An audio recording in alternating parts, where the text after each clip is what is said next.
Chapter 24.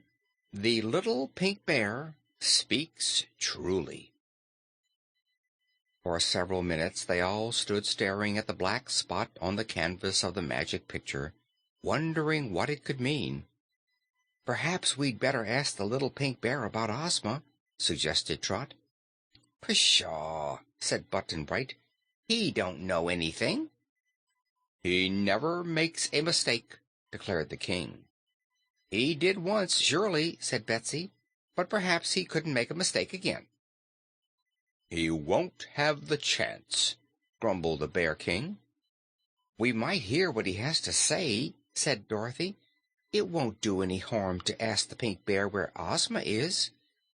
"I will not have him questioned," declared the King in a surly voice. "I do not intend to allow my little Pink Bear to be again insulted by your foolish doubts. He never makes a mistake." "Didn't he say Ozma was in that hole in the ground?" asked Betsy. "He did, and I am certain she was there," replied the Lavender Bear.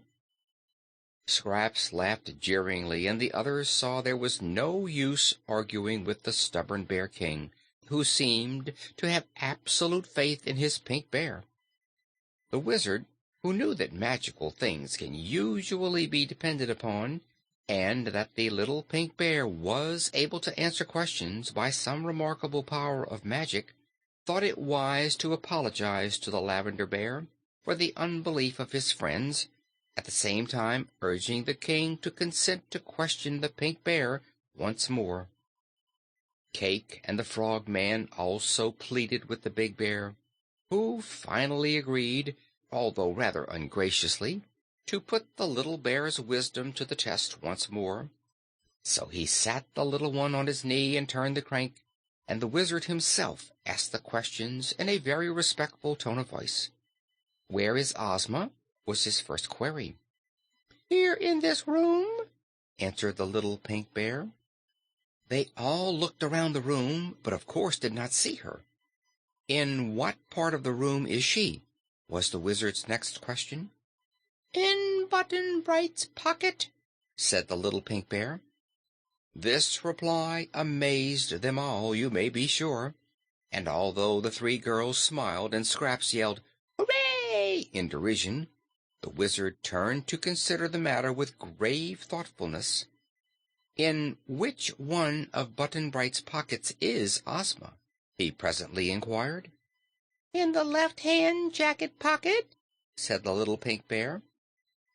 "The pink one has gone crazy!" exclaimed Button Bright, staring hard at the little bear on the big bear's knee. "I am not so sure of that," declared the Wizard.